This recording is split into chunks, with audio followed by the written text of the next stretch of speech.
नमस्कार, स्वागत है आपका उत्तराखंड के बुलेटिन में। मैं हूं आपके साथ यशी शुक्ला। रुक करेंगे खबरों का, लेकिन उससे पहले नजर डालेंगे सुर्खियों पर। हरि की पैड़ी तर्ज पर विकसित होगा त्रिवेणी घाट। मुख्यमंत्री त्रिवेंद्र सिंह रावत ने दी हरी झंडी। मेलाधिकारी को किया गया आदेश। आप संयोजक अरविंद केजरीवाल के ऐलान। उत्तराखंड की सभी 70 सीटों पर चुनाव लड़ेगी आप, नहीं होगा गठबंधन।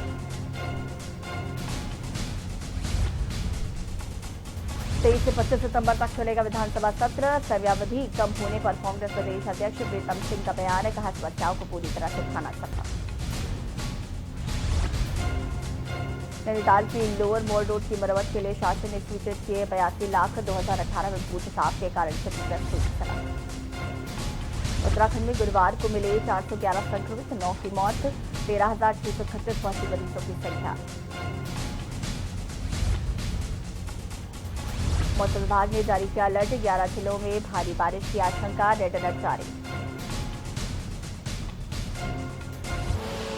आप देख रहे हैं के न्यूज, खबरों का सारथी। बागेश्वर के नोडल अधिकारी कंट्रोल रूम से प्राप्त सूचना के अनुसार एक दिन में बाहरी राज्यों से आने वाले व्यक्तियों की संख्या 148 है। वहीं राज्य के विभिन्न जनपदों से आने वाले व्यक्तियों की संख्या 253 है। इस प्रकार एक दिन में कुल 401 व्यक्ति जनपद में आए हैं और अब तक जनपद में 48,272 प्रवासी आ चुके हैं, जिसमें से बाहरी राज्यों से आने वाले प्रवासियों की संख्या 25,775 है और राज्य के विभिन्न जनपदों से आने वाले प्रवासियों की संख्या 22,497 है, जिसमें से 44,035 व्यक्तियों द्वारा 14 दिनों की क्वारंटीन अवधि पूर्ण कर ली गई है तथा शेष कुल 4,237 अलग अलग क्वारंटीन सेंटरों में क्वारंटीन किए गए हैं।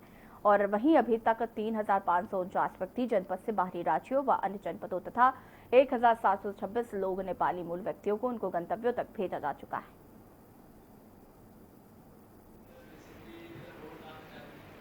सर इसमें सर हमने सर रखा है 500 मीटर अप्रोच रोड रखी है सर हमने। अब इसको बंद हो रही है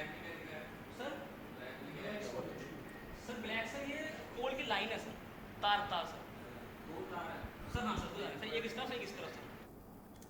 वार्षिक स्वच्छता सर्वेक्षण के 5वें संस्करण स्वच्छ सर्वेक्षण 2020 में चमोली जिले के नगर पंचायत नंदप्रयाग को स्वच्छता सर्वेक्षण में देश में पहला स्थान मिला है। नगर पंचायत अध्यक्ष डॉक्टर हिमानी वैष्णव को वीडियो कॉन्फ्रेंसिंग के जरिए केंद्रीय आवास एवं शहरी विकास मंत्री हरदीप सिंह पुरी ने ऑनलाइन स्वच्छता अवार्ड देकर सम्मानित किया। इसके साथ ही स्वच्छता के मामले में देश के उत्तरी राज्यों में उत्तराखंड को 30वां स्थान मिला है।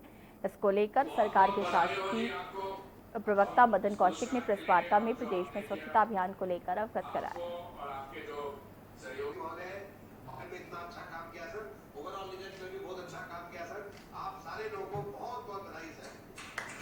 100 से कम जो शहरी निकाय हैं, 2 भागों में भारत सरकार ने इसको डिवाइड किया है। 100 से कम निकाय और 100 से ज़्यादा निकाय। कुछ पॉपुलेशन के हिसाब से भी किया है, दोनों में आपको बताऊंगा। इसमें 17 राज्य हैं और 7 केंद्र शासित प्रदेश हैं। 24 है। इसमें जो बेस्ट परफॉर्मिंग स्टेट है, यानी हमारे राज्य को पूरे भारतवर्ष में 3रा स्थान प्राप्त।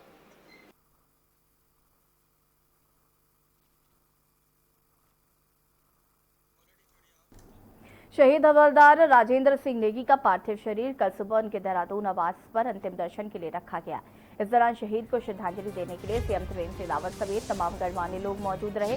इस मौके पर लाखों की तादाद में शहीद को अंतिम विदाई देने के लिए सैकड़ों की संख्या में लोग पहुंचे और शहीद राजेंद्र नेगी अमर रहे के नारे लगाते हुए शहीद का पार्थिव शरीर हरिद्वार के लिए रवाना किया गया। बता दें कि हवलदार राजेंद्र सिंह नेगी सेना की 11 गढ़वाल राइफल्स में तैनात थे। वो बारामूला के गुलमर्ग इलाके में तैनात थे। 8 जनवरी को ड्यूटी के दौरान एव लॉन्च आने से वह फिसलकर पाकिस्तान की सीमा की तरफ गिर गए थे, जिसके बाद सेना ने काफी दिनों तक रेस्क्यू किया और 15 अगस्त को शहीद के पार्थिव शरीर को ढूंढ लिया गया और कल उनका अंतिम संस्कार हरिद्वार में किया गया।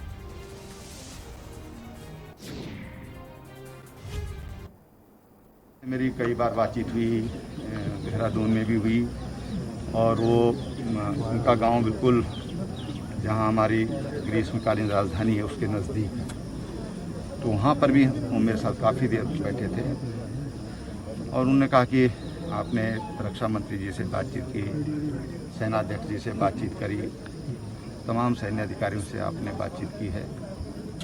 बोले आपने प्रयास किए। एक सैनिक ने इस देश की सीमाओं की सुरक्षा के लिए अपनी शहादत राजेंद्र सिंह नेगी निश्चित रूप से इस क्षेत्र के रहने वाले हैं और हमें उनकी शहादत पर गर्व है। मैं तो अपनी श्रद्धासुमन अर्पित करता हूँ और ईश्वर से प्रार्थना करता हूँ कि ईश्वर के चरणों में वास करे। केंद्रीय शहरी विकास मंत्री हरदीप पुरी ने वीडियो कॉन्फ्रेंसिंग के माध्यम से नगर पंचायत नंदप्रयाग को स्वच्छ सर्वेक्षण पुरस्कार 2020 से सम्मानित किया। नगर पंचायत अध्यक्षा हिमानी वैष्णव, सभासदों और नागरिकों को बधाई दी। आयोजित वीडियो कॉन्फ्रेंसिंग में सीएम त्रिवेंद्र सिंह रावत भी शामिल हुए।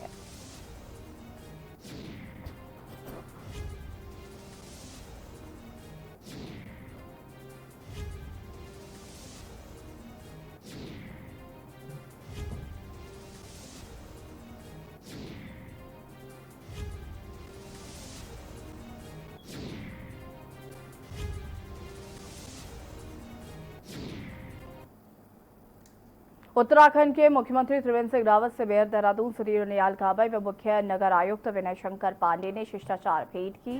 तो मुख्यमंत्री ने स्वच्छ सर्वेक्षण 2020 में देहरादून शहर को रैंकिंग में मिले सुधार के लिए बधाई दी। स्वच्छ सर्वेक्षण 2020 में देहरादून शहर को 124वां स्थान प्राप्त हुआ, जबकि 2019 के सर्वेक्षण में शहर को 384वां स्थान प्राप्त हुआ था।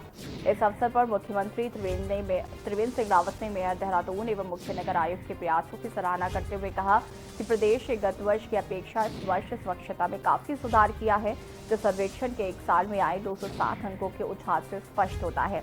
स्वच्छता के क्षेत्र में अभी काफी कुछ किया जाना है। पिछले वर्ष के मुकाबले शहरों ने काफी अच्छा प्रदर्शन किया। उन्होंने इसके लिए समेकित प्रयासों की भी जरूरत बताई।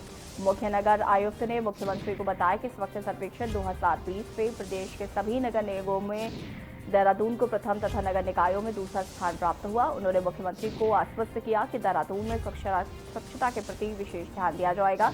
इसके लिए सभी स्तरों पर कारगर प्रयास किए जा रहे हैं।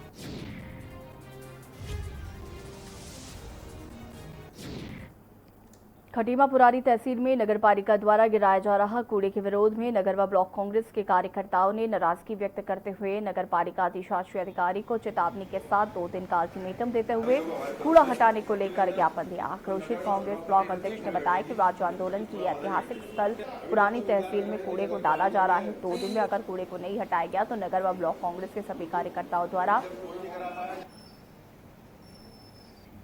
पुरानी शासन के खिलाफ धरने पर बैठने को मजबूर हुआ।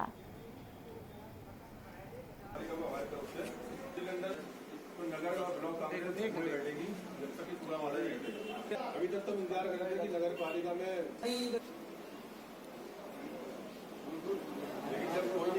पुरानी तहसील जहां पर राज्य आंदोलनकारियों ने इस राज्य की लड़ाई को उस तहसील से लड़ाया, बड़ा दुर्भाग्यपूर्ण आज हम लोगों को लगता है कि उधर पे कूड़ा का ढेर जो खटीमा के चारों तरफ का कूड़ा है, उस कूड़े को उस जमीन पर रख दिया गया है जिस जमीन से इस राज्य आंदोलनकारियों ने अपनी लड़ाई लड़ी थी। उस जमीन पर केदार घाटी में तबाही बचा रही बारिश। केदार घाटी में जाबू गांव में बारिश से भारी नुकसान हुआ। बारिश के कारण 2 गौशालाएं ध्वस्त हो गईं, जबकि काश्तकारों की कई हेक्टेयर भूमि भी आपदा की भेंट चढ़ गई। इसके अलावा फाटा जामू 3 किलोमीटर मोटर मार्ग जगह जगह ध्वस्त हो गया है। देखिए रिपोर्ट। केदार घाटी में बारिश ने मचाई तबाही। बारिश से फाटा और जामू गांव में भारी नुकसान। अत्यधिक बारिश से 2013 आपदा की यादें हुई ताजा। गांव को जोड़ने वाली सड़क भी कई स्थानों पर बही।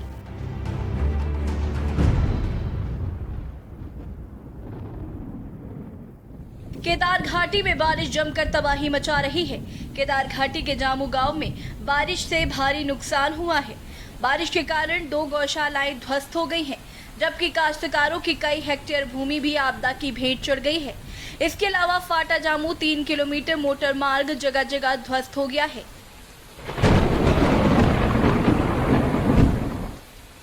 कई स्थानों पर तो मोटर मार्ग का नामो निशान मिट गया है।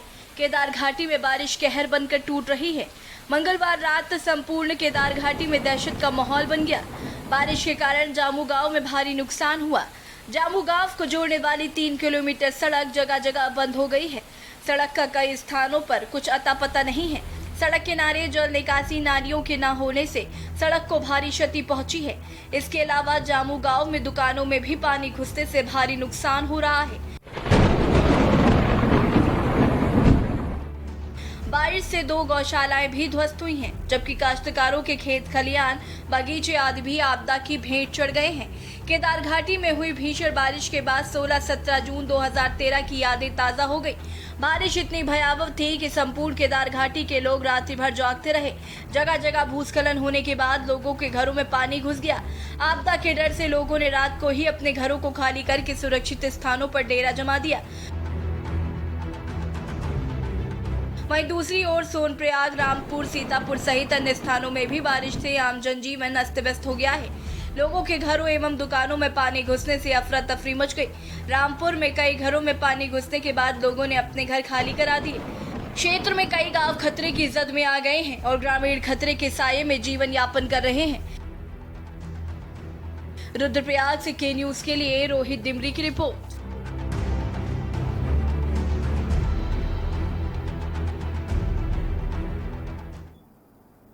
विकासखंड बेरीनाग के कराला महर कराला पाठक गांव में बारिश के कारण आई आपदा, दर्जनों मकान खतरे की जद में आ गए।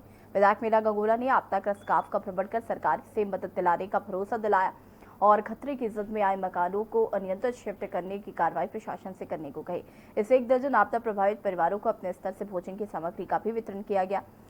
निरीक्षण के दौरान नवनियुक्त एसडीएम अभय प्रताप सिंह ने खतरे की जद में आए मकानों का निरीक्षण करने के साथ ही आपदा में मदद देने का भरोसा दिलाया और टेंटों में रह रहे परिवारों को खाद्य सामग्री का वितरण किया। इस दौरान ब्लॉक प्रमुख विनीता बाफिला सहित आधे लोग मौजूद थे।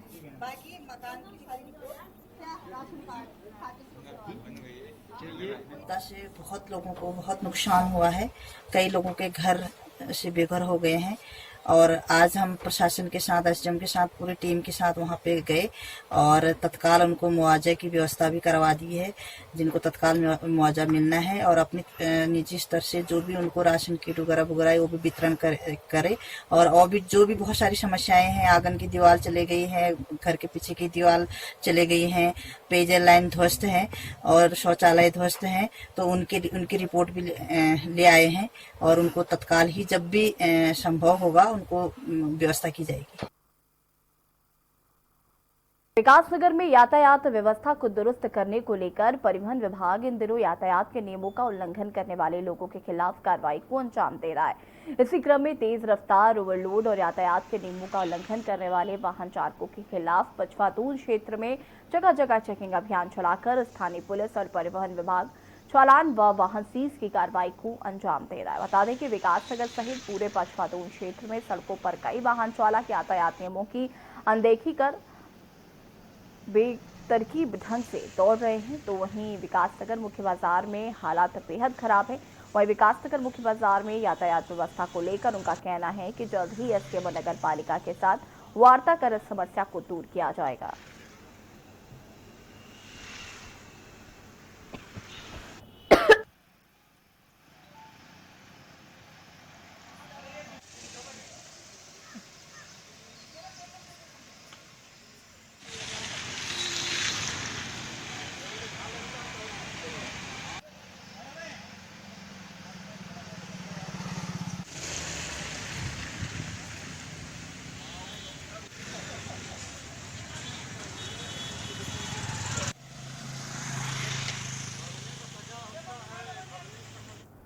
बरसात के मौसम में जहां कुदरत कहर बरपा रही है, तो वहीं विभाग की हीला हवाली लोगों पर भारी पड़ रही है। ऐसा ही कुछ हाल विकासनगर अंतर्गत लांघा बाईपास मार्ग का भी है। दर्जनों गांवों के साथ ही विकासनगर सहित आसपास के क्षेत्र को ये मार्ग दिल्ली, यमुनोत्री और अंबाला देहरादून राष्ट्रीय राजमार्ग को भी आपस में जोड़ता है। इतना ही नहीं, सेराकोई और इस लांघा रोड पर स्थित औद्योगिक क्षेत्र में काम करने वालों का भी ये मार्ग आवाजाही वाला है। यहाँ मौजूद शीतला नदी हर साल बरसात के मौसम में कहर बरपाती है। हालांकि इस मार्ग पर इस समस्या को देखते हुए शीतला नदी पर पुल बनाए जाने की घोषणा हो चुकी है और जानकारी के मुताबिक इसके लिए सर्वे होकर पुल निर्माण की पूरी रूपरेखा तैयार की जा चुकी है। लेकिन लंबा समय बीत जाने के बाद भी यहाँ पुल निर्माण का काम अधर में है। इसको लेकर स्थानीय लोगों का कहना है कि वह लोग सालों से इस समस्या को झेल रहे हैं, मगर उन्हें समस्या का हल नहीं, सिर्फ कोरे आश्वासन ही मिले।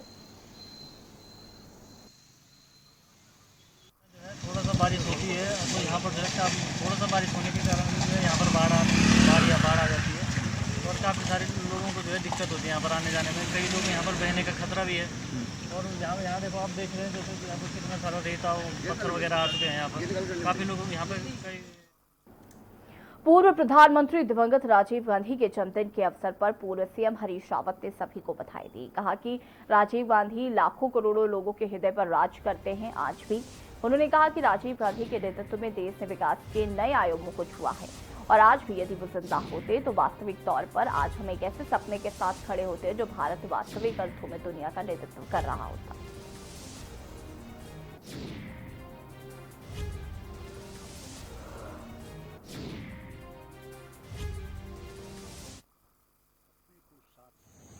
भारत को 21वीं सदी का सपना दिखाने वाले और उस सपने को साकार करने के लिए कई महत्वपूर्ण कदम उठाने वाले देश के पूर्व प्रधानमंत्री और हम सब कांग्रेस जनों के लाखों करोड़ों लोगों के आज भी हृदय पर राज करने वाले राजीव गांधी जी के जन्मदिन के मौके पर मैं सबको बहुत बहुत शुभकामनाएं बधाइयां देता हूं। सितारगंज में कोरोना पॉजिटिव क्षेत्रीय विधायक सौरभ बहुगुणा के दीर्घायु के लिए सभासद रवि रस्तोगी ने वार्ड नंबर 5 पे स्थित शिव मंदिर में पूजा अर्चना की। इस दौरान उन्होंने शिवलिंग पर जलाभिषेक करते हुए भगवान से विधायक के जल्द स्वस्थ होने की कामना की। नगर के वार्ड नंबर 5 सभासद रवि रस्तोगी ने शिव शक्ति दुर्गा मंदिर पहुंचकर विधायक सौरभ बहुगुणा के जल्द से जल्द स्वस्थ होने की भगवान से प्रार्थना की। पंडित हेम शर्मा द्वारा शिव शक्ति दुर्गा मंदिर में वैदिक मंत्रोच्चारण के साथ रुद्राभिषेक किया गया। सभासद रवि रस्तोगी ने कहा कि सभी धर्मों के क्षेत्रीय लोग भी विधायक के शीघ्र ही स्वस्थ होने की कामना कर रहे हैं।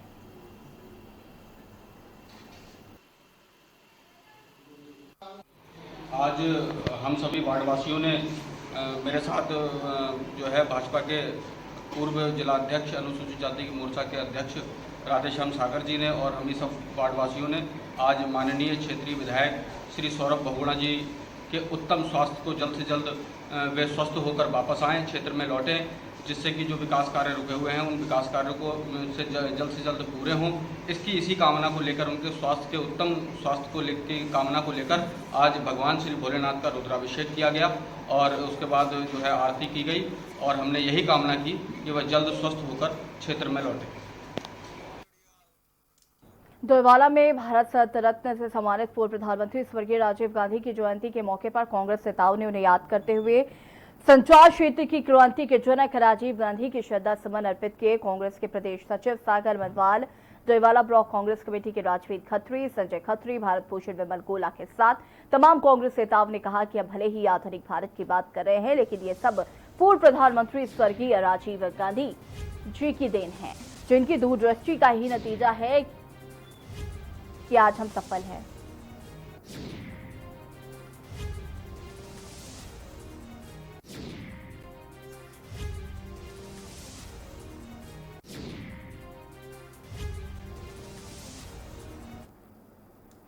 उत्तराखंड में 2022 में होने वाले विधानसभा चुनाव में इस बार भाजपा कांग्रेस के सामने आम आदमी भी टक्कर में होगी। आम आदमी पार्टी के संयोजक अरविंद केजरीवाल ने दिल्ली से उत्तराखंड की सभी विधानसभा सीटों पर चुनाव लड़ने का ऐलान कर दिया है। बड़ी बात यह है कि आम आदमी पार्टी सभी विधानसभा सीटों पर अकेले चुनाव लड़ेगी। इसमें किसी भी पार्टी का कोई समर्थन नहीं होगा और इसी को लेकर आपके प्रदेश प्रभारी दिनेश मोहनिया देहरादून पहुंचे, जहां उन्होंने उत्तराखंड की सभी सीटों पर चुनाव लड़ने का ऐलान किया।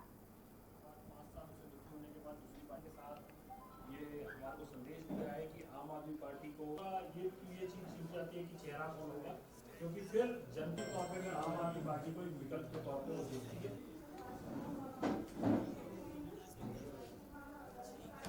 वोट कर रहे हैं, एक पार्टी को वोट देते हैं, उसके बाद 5 साल उससे दुखी होने के बाद दूसरी पार्टी के साथ ये हमारे को संदेश दिया है कि आम आदमी पार्टी को ये चीज छूट जाती है कि चेहरा कौन होगा, क्योंकि फिर जनता तौर पर आम आदमी पार्टी को एक विकल्प के तौर। राजधानी देहरादून स्थित विधानसभा में आगामी 23 से 25 सितंबर को विधानसभा सत्र आयोजित होने जा रहा है। तो वहीं सत्र को लेकर कांग्रेस प्रदेश अध्यक्ष प्रीतम सिंह का कहना है कि आगामी सत्र की अवधि बहुत ही कम है, 3 दिन तक सत्र चलने वाले इस सत्र में प्रदेश की समस्या को पूरी तरीके से उठाना संभव नहीं है। साथ ही उन्होंने कहा कि विधानसभा अध्यक्ष ने भी इस बात को कहा है कि सत्र की अवधि बढ़नी चाहिए।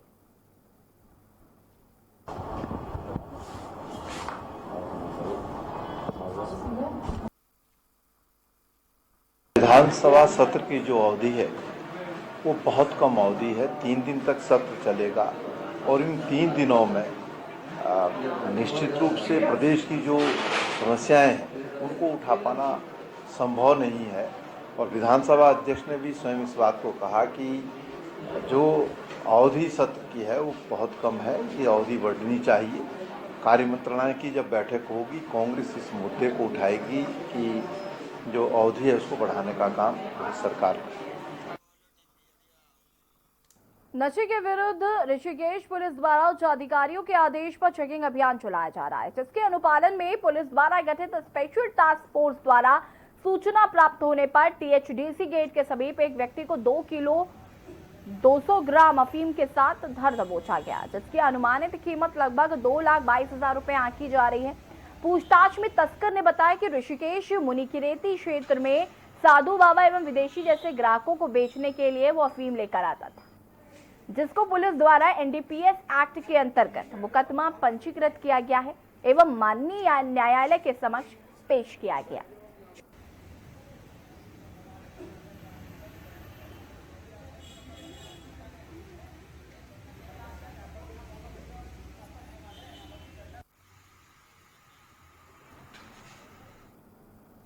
सिखों के पवित्र तीर्थस्थल हेमकुंड साहिब के कपाट इस साल 4 सितंबर को प्रातः 10 बजे श्रद्धालुओं के लिए खोले जाएंगे। जिला प्रशासन एवं गुरुद्वारा प्रबंधन समिति ने यात्रा के लिए सभी व्यवस्थाएं पूरी कर ली हैं। सिखों के 10वें गुरु गोविंद सिंह की तपोस्थली हेमकुंड साहिब के कपाट हर वर्ष मई महीने के दौरान खोले जाते थे, क्योंकि अप्रैल तक यहाँ भारी बर्फ की चादरें जमी होती हैं। लेकिन इस साल कोरोना महामारी के कारण एहतियातन 4 सितंबर से हेमकुंड साहिब के कपाट खोलने का फैसला लिया गया है। बता दें कि चमोली जिले में स्थित हेमकुंड साहिब सिखों का प्रसिद्ध तीर्थ स्थान है। जिला प्रशासन हेमकुंड साहिब गुरुद्वारा प्रबंधन समिति की संयुक्त बैठक के बाद हेमकुंड की यात्रा 4 सितंबर से खोलने का निर्णय लिया गया है।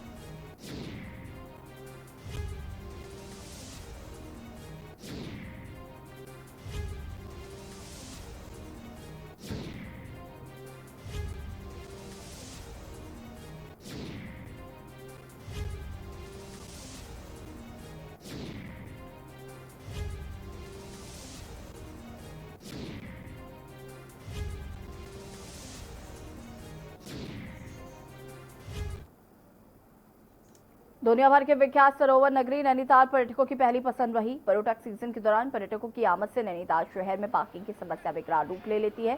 जिलाधिकारी ने मेट्रोपोल में पार्किंग की संभावनाएं तलाश करते हुए शर्त संपत्ति के बेहतर उपयोग हेतु संपत्ति पर जिला प्रशासन द्वारा स्थायी प्रकृति के निर्माण कार्य का प्रस्ताव प्रदेश एवं भारत सरकार को भेजा, जिस पर गृह मंत्रालय भारत सरकार ने शत्रु संपत्ति परिषद की बाहर पार्किंग संपत्ति की अभिरक्षा तथा नियंत्रण के लिए स्थायी प्रकृति के निर्माण कार्यों की अनुमति प्रदान की। शत्रु संपत्ति एवं इसके परिसर का चौराहे पर पार्किंग करने से शहर की सड़कों व सार्वजनिक स्थानों पर वाहनों के दबाव को कम किया जा सकेगा। इससे जाम में भी मुक्ति मिल सकती है। जिलाधिकारी समीर बंसल ने चौराहे को दृष्टिगत रखते हुए जिला योजना से कार्यकारी संस्था लोनेवी को 22 लाख रुपए की धनराशि स्वीकृत की है, जैसे कि पार्किंग स्थल को हाईटेक पार्किंग स्थल के रूप में विकसित किया जाएगा। उन्होंने बताया कि पार्किंग स्थल में zoom in zoom out barrier, CCTV कैमरे, पार्किंग स्थल का सौंदर्यीकरण, व्यवस्थित निकासी व प्रत्येक द्वार के साथ ही महिला एवं पुरुषों के लिए अलग अलग शौचालयों की भी सुविधा होगी।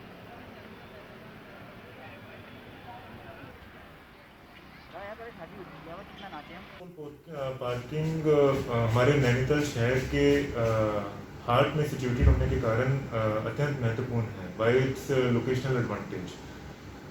लेकिन unfortunately over the last few years इसमें हम कोई सकारात्मक एसेट नहीं क्रिएट कर पाए थे। सो ये प्लान हमने किया था कि पहले तो शत्रु संपत्ति होने के नाते इसकी विधिवत परमिशन ली जाए जो प्राप्त हो चुकी थी। अब इसको एक एमिनिटी के रूप में डेवलप करना था टूरिज्म पॉइंट ऑफ व्यू से, जिससे जो शहर में कंजेशन होता है हमारे पर्टिकुलर टूरिस्ट सीजन में उससे निजात मिल सके और इस एसेट का हम यूटिलाइज ठीक रूप में ऑप्टिमली यूज कर सकें। खबर रुद्रप्रयाग के खेड़ा बस्ती से है, जहां पर एक परचून संचालक की अपहरण की आशंका जताने पर पुलिस महकमे में हड़कंप मच गया। सूचना मिलते ही पुलिस मौके पर पहुंची और परिजनों से जानकारी लेने के बाद सीसीटीवी फुटेज खंगालने शुरू कर दिए। इसके अलावा पुलिस ने यूपी व हल्द्वानी जाने वाले रास्तों की नाकाबंदी कर दी। सीओ अमित कुमार ने बताया कि मामले की जांच की जा रही है, जिसके लिए पुलिस टीमें लगा दी गई हैं। वहीं घटना की सत्यता जानने के बाद ही घटना का पर्दाफाश किया जाएगा।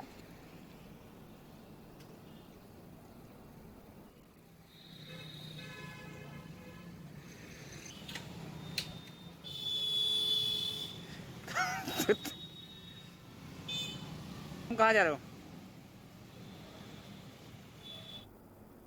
डोईवाला विधानसभा के ग्राम कोटी मैक के सीरियो गांव में खोले गए होमस्टे से ग्रामीण क्षेत्र की फिजाओं पर बुरा असर पड़ने लगा है, जिसके विरोध में गांव की महिलाओं और पूर्व सैनिकों ने ग्राम प्रधान और जनप्रतिनिधियों के नेतृत्व में प्रदर्शन किया। ग्रामीणों का कहना है कि कोरोना महामारी के बीच असामाजिक तत्व शहरों को छोड़कर गांव के सुंदर वातावरण को खराब करने का प्रयास कर रहे हैं। ग्रामीणों का आरोप है कि मुख्य मार्गों पर अश्लील हरकतें की जाती हैं, जिसके चलते गांव की महिलाओं को अपने घरों से बाहर निकलने में परेशानी झेलनी पड़ रही है।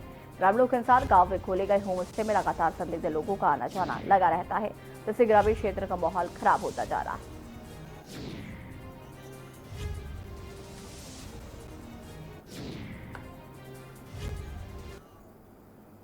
उत्तराखंड के बुलेटिन में फिलहाल इतना ही। देखते रहिए के न्यूज़ इंडिया। नमस्कार।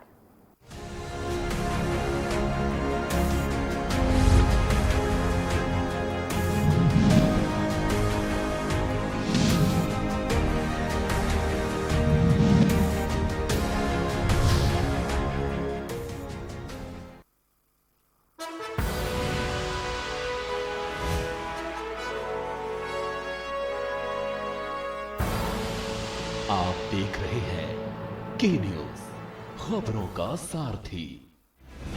GGS Education Group launches 20% discount on academic fee of courses MBA, BBA, BCA, BFSI and GM, D Pharma, B Pharma. Offers best infrastructure, best transport facility, best academic service and best placement service. Register today to avail 20% discount. Call 9971 496 497 or visit the campus Kanpur Lucknow Highway near Unnao. GGS Education Group. Court कचहरी के ना लगे चक्कर,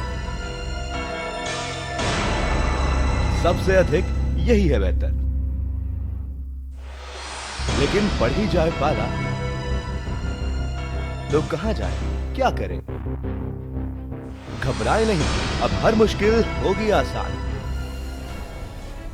के news India पर वकील आपका देगा समाधान। कीजिए कॉल, पूछिए अपने सवाल 0512 23900031 और 0512 23900032। वकील आपका हर रविवार दोपहर 3 बजे केवल के न्यूज़ इंडिया पर।